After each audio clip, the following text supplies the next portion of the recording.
तो शुक्रिया साथियों, आप लोगों के लिए भी अब अंतिम मतदान की तिथि निकट आ रही है, तो आप लोग भी अब थोड़े दिन बाद चैन की सांस लेंगे। आप सबको आपके कार्य के लिए बहुत बहुत बधाई। आज की प्रेस कॉन्फ्रेंस अत्यंत महत्वपूर्ण मुद्दे पे है और इसका संज्ञान आप सबको लेना चाहिए। ये प्रेस कॉन्फ्रेंस 3 हिस्से में होगी। पहले हिस्से में मैं कुछ बातें रखूंगा, फिर हमारे सहयोगी, हमारे सहकर्मी अन्य शक्ति जी कुछ बातें रखेंगे और तीसरे हिस्से में आप जो भी सवाल पूछना चाहें, इस मामले में तो ये गारंटी है कि राजद आपके सवालों का जवाब देता है, प्रधानमंत्री जी की टीम की तरह नहीं। तो सबसे पहले मैं आपको कहूं कि कल चुनाव का 6ठा चरण है। इसके बाद एक ही चरण बचता है। 5 चरण का मतदान हो चुका है। 5 चरण के मतदान के बाद पूरे देश में जो एक ललक दिख रही है बदलाव की, और खास करके बिहार में, जहां इस दस्तावेज ने कहानी पलट के रख दी। नौकरी मतलब तेजस्वी। मैं जहां कहीं बिहार में गया हूं, आप लोग भी जाते हैं, बच्चा चप्पा चप्पा कह रहा है नौकरी मतलब तेजस्वी। महिलाओं को 1 लाख प्रतिवर्ष, गरीब गुरबा महिलाओं को अग्निवीर योजना में तब्दीली करके पुरानी व्यवस्था लागू करना, रेलवे की भर्तियां बहाल करना, 500 रुपये में गैस सिलेंडर, अब इसके आगे कुछ नहीं चल रहा है। प्रधानमंत्री जी भैंस मंगलसूत्र से होते हुए अब यहां तक पहुंच गए हैं कि तुम्हारी टोटी ले जाएगा, बिजली काट देगा।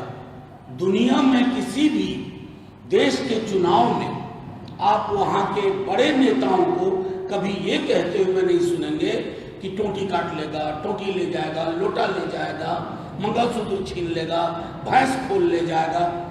ऐसा लोग कब कहते हैं? जब हताशा आपके मानसिक संतुलन पे हावी हो जाए। अब परसों कल कह रहे थे माननीय प्रधानमंत्री जी कि परमात्मा ने उनको किसी विशेष कार्य से भेजा है, मतलब दूत बना करके। यकीन दिलाता हूं, आप और हम में से कोई अगर ये बात अपने घर में बोलेगा तो घर वाले हमें डॉक्टर के पास ले जाएंगे, घर वाले हमें डॉक्टर के पास ले जाएंगे कि इसका दिमाग ठीक काम नहीं कर रहा है, ये कह रहा है भगवान से हमारा सीधे डायलॉग हो रहा है। लबोलुबाब ये है कि हताशा में, परेशानी में जो आईबी की रिपोर्ट आ रही है, प्रधानमंत्री जी और उनकी टीम बेहद परेशान है।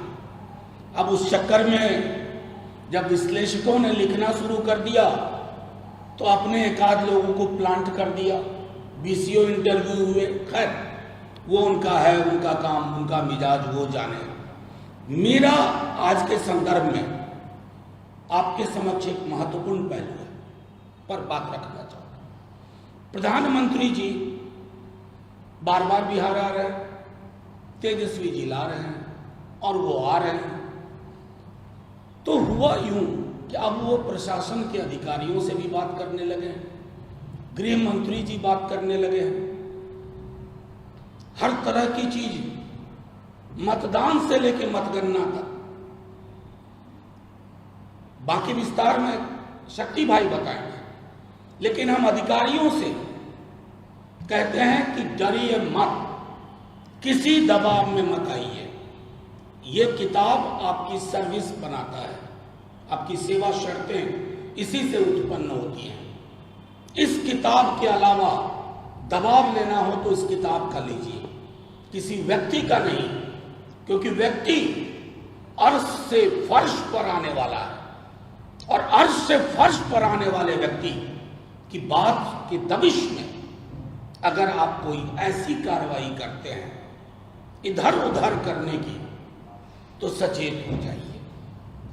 व्यवस्था बदल रही है, सत्ता परिवर्तन हो रहा है, हम तो इसी किताब से चलेंगे। लेकिन जो लोग नहीं चल रहे हैं इस किताब से, उनका फैसला आवाम भी करेगी और ये किताब करेगी। बाकी मैं आगे की कुछ चीज़ों के लिए शक्ति जी से आग्रह करता हूँ। आ जाइए आप, बोलिए। शुक्रिया आदरणीय मनोज झा जी। आदरणीय मनोज जी ने जिन विषयों की तरफ ध्यान आकृष्ट किया है पत्रकार साथियों का, हमें लगता है कि आप सभी लोग लबोलबाब अवगत हैं उस संदर्भ में कि इस राज्य के अंदर में प्रशासनिक महकमे में क्या हो रहा है। ये सच है, जिस संविधान की चर्चा माननीय मनोज झा जी ने की कि डरना चाहिए जब कभी लगे कि दबाव मेरे मस्तक पर किसी बाह्य व्यक्ति का, ऊपरी तंत्र का भारी पड़ रहा है, तो संविधान का सहारा लेना चाहिए। ये सबके अंदर आने चाहिए भाव। आप सब जानते हैं कि एक रिटायर्ड अधिकारी जो नाक का बाल है सरकार के अंदर, गवर्नर हाउस तक जाता है, डीएम और एसपी तक, मुख्य सचिव तक बात कराई जाती है। आप जानते हैं कि इस देश के अंदर में आचार संहिता लागू है।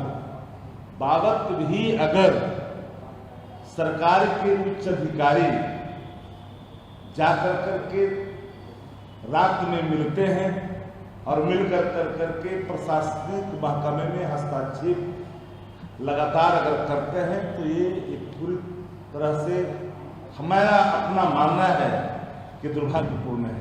और उन अधिकारियों को, जिन अधिकारियों ने सेवानिवृत्ति ले ली है, उनका तो कुछ दिन के मेहमान हैं, लेकिन जिनके अभी तो भविष्य शुरू हुए हैं, लंबी जिनकी यात्रा करनी है, उन्हें कभी भी कानून को हाथ में नहीं लेना चाहिए।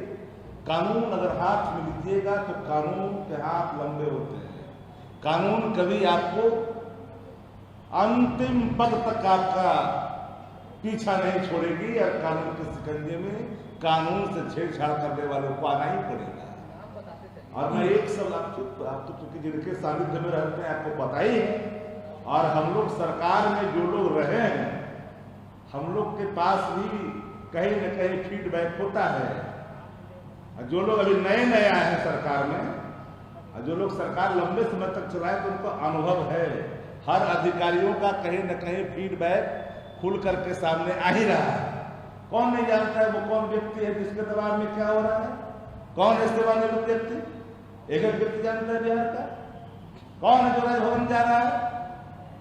आचार संहिता के मामले में प्रोटोकॉल के कारण दायरे बने होते हैं, प्रोटोकॉल का निर्वहन किस रूप में होना है, उसके सारे मानदंड हैं। अगर कोई नियमों को तोड़ेगा, हम या कोई कानून से छेड़छाड़ करेगा, तो कानून कभी उसको छोड़ नहीं सकता है, और कानून का सामना करना ही पड़ेगा।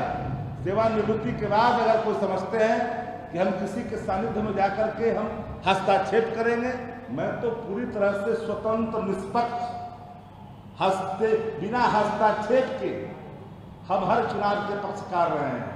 किसी प्रकार का बाह्य दबाव चुनाव के अंदर, चाहे मतगणना हो या मतगणना के पहले चुनाव प्रक्रिया हो, इस सब चीजों में बिल्कुल निष्पक्षता का लगातार हमारा रहा है कि निष्पक्ष और हमारे नेता इसी भाव से काम करते हैं। जो संजीदगी का, सादगी का, कदाचित वो लोग भूल जाते हैं कि अगर हम कोई अपराध कर करके छुप जाएंगे, तो ऐसा नहीं है कि फिर कानून का उनके साथ कानून काम नहीं करेगा, करेगा। रहना सबको है ना। तो मेरा तो आग्रह है सब लोगों से, इन चीजों पर ख्याल करने चाहिए। जिन पर जो ग्रह नक्षत्र का प्रभाव है वो करें, लेकिन ग्रह नक्षत्रों का अगर सहसाथी चल रहा है तो मंगल दशा आने में देर नहीं लगता है, इसका भी ख्याल करना चाहिए। शुक्रिया। एक मिनट, अब आप सवाल पूछिए। अब आप सवाल पूछिए। नहीं, एक सेकेंड, नहीं, एक मिनट। आप पत्रकारिता कर रहे हैं, आपने बहुत अच्छा सवाल पूछा, लेकिन कुछ अनुसंधान आप स्वयं भी कर लीजिए। इन्होंने तो काफी इशारा कर दिया। उसके बाद देखिए, एक प्रोटोकॉल होता है प्रेस कॉन्फ्रेंस का भी, इन्होंने इशारा कर दिया। अब आप यू फाइंड आउट कर लीजिए। कोई सवाल?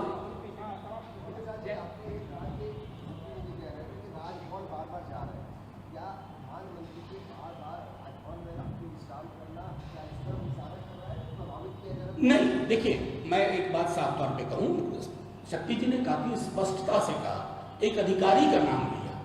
हमने सिर्फ ये कहा कि कोई भी अधिकारी हो, वर्तमान या सेवानिवृत्त, अगर इस किताब के दायरे का उल्लंघन हो रहा है, अगर रूल ऑफ लॉ से देश चल रहा है, अगर आप मैनिपुलेशन की कोशिश करेंगे तो इस बार प्रतिकार बहुत सख्त होगा, बहुत सख्त होगा, यहां से लेके दिल्ली तक। बस इतना कहना है, समझने वाले समझ गए।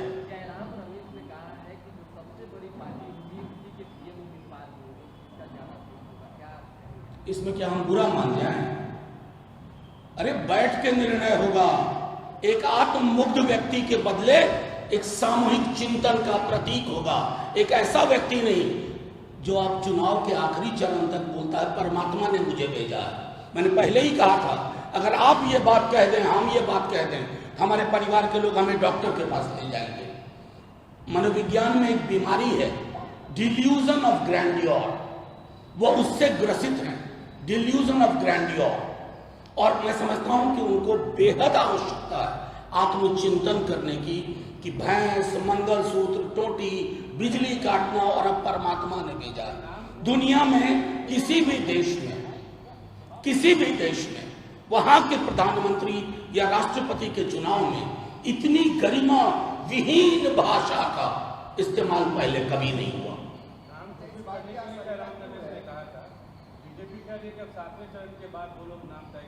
अरे बीजेपी कह रही है तो बीजेपी वालों से पूछिए, हम तो सिर्फ ये कह रहे हैं कि हमारा प्रधानमंत्री पद का उम्मीदवार जो तय होगा 4 जून के बाद, वो सामूहिकता में यकीन करेगा, सबको साथ लेके चलेगा।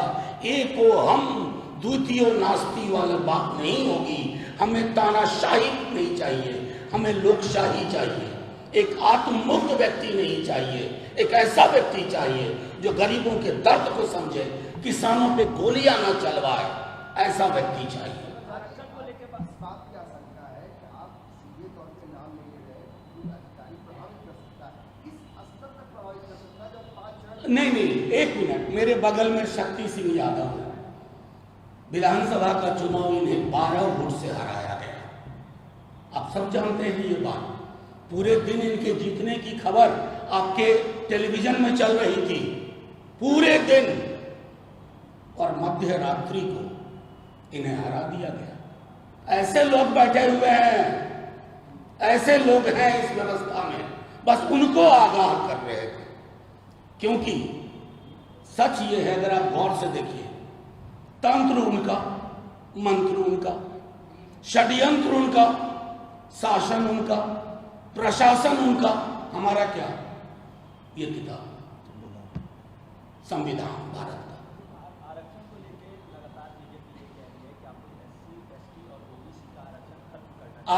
आप तो हमसे कई बार इस पर सवाल पूछ चुके हैं। आपको मैंने एक दस्तावेज दिखाया था जिसका नाम है मंडल कमीशन। आप लोग प्रधानमंत्री जी से क्यों नहीं पूछते? भाई पढ़ते क्यों नहीं हो? अमित शाह जी से क्यों नहीं पूछते हो? पढ़ते क्यों नहीं हो? ऐसा बेपढ़ा लिखा आदमी, मंडल कमीशन की पेज नंबर 49 से आगे बढ़िए। गैर हिंदू समुदायों में आरक्षण है या नहीं? हज्जाम अगर हिंदू है तो आरक्षण है, हज्जाम अगर मुसलमान है तो आरक्षण है, दर्जी हिंदू आरक्षण है, दर्जी मुसलमान आरक्षण है। आधार क्या है? Article 15 clause 4, article 16 clause 4। इसका मतलब क्या है? सामाजिक शैक्षणिक आधार। इस देश का दुर्भाग्य है कि देश के प्रधानमंत्री, देश के गृह मंत्री झूठ बोलते हैं, झूठ का पहाड़ लगा दिया है और वो पहाड़ दरक रहा है। इसकी चिंता उनको करनी चाहिए। हिंदू मुसलमान, इंडिया पाकिस्तान, मैं बार बार कह रहा हूं कि ये समूह, खास करके ये 2 लोग अगर ना करें तो आपके ये नौबतपुर के पंचायत से चुनाव नहीं जीत सकते। नौबतपुर से एक और किसी को। मैं सीधी सी बात कहता हूं, मैंने एक बात कही थी, तंत्र उनका, मंत्र उनका, षड्यंत्र उनका, शासन उनका, प्रशासन उनका, हमारा क्या? ये किताब। सबका इंसाफ होगा, सब होगा, रूल ऑफ लॉ प्रिवेल करेगा और इस तरह की जो कार्रवाई हुई है ना वो औंधे मुंह गिरेगी। गंभीर आरोप है सम्राट चौधरी के, वो कह रहे हैं सम्राट चौधरी के गंभीर आरोप है कि रोहिणी एचआर लालू प्रसाद यादव और बीजेपी के लक्ष्यों को लेकर घूम रही है। बोला यादव का गंभीर आरोप है, चुनाव आयोग को नहीं, वो कहीं नहीं। एक मिनट, इनके सवाल का जवाब दे दें। सम्राट चौधरी आरोप लगा रहे हैं, आईना सामने है, नहीं रखते हैं। बीजेपी वाले आईना नहीं रखते हैं और आईना नहीं रखने वालों के साथ सबसे बड़ी दिक्कत है उनको कुछ दिखता नहीं है, जो दिखता देखना चाहते हैं वही देखते हैं। और सम्राट चौधरी जी जिस तरह की भाषा का इस्तेमाल इन दिनों कर रहे हैं, हम उनकी हताशा का कारण जानते हैं, हमसे ज़्यादा बीजेपी वाले जानते हैं कि वो क्यों इतना परेशान है। मैं सिर्फ उनको इतना कहूँगा, ठंडा रहिए, आराम से, कुछ न कुछ आपके लिए वैकल्पिक व्यवस्था देखी जाएगी। किसने कहा? नड्डा तो मना कर रहे हैं, नड्डा जी मना कर रहे हैं, इसका मतलब नड्डा जी के हाथ में नहीं है हिमंटो जी। और हिमंटो जी मैं उनको बहुत दिनों से जानता हूँ, विद्यार्थी जीवन से। मैं सिर्फ इतना कहना चाहता हूँ कि आपके मुंह से अगर नौकरी की बात निकलती नहीं हिमंटो जी, हम विपक्ष होने के बावजूद तारीफ करते। आर्थिक न्याय की बात होती, आस्था का प्रश्न मेरा व्यक्तिगत है, राम कृष्ण शिव, कोई बड़ी से बड़ा सा बड़ा मजार, मस्जिद, गुरुद्वारा, वहां भी जो लोग जाते हैं ना उनको भूख लगती है। उनकी भूख के बारे में बोलिए हिमंटा जी, इतनी बेहयाई ना हो। इंदिरा जी के पास 400 सीट नहीं थी, पाकिस्तान के 2 टुकड़े किए, बांग्लादेश बना दिया। जज्बा और हौसला वो होना चाहिए, ये नहीं कि चाइना अंदर आके घर बना लिया, कोई आया ही नहीं, कोई घुसा ही नहीं, ऐसा नहीं होना चाहिए। थैंक यू, शुक्रिया।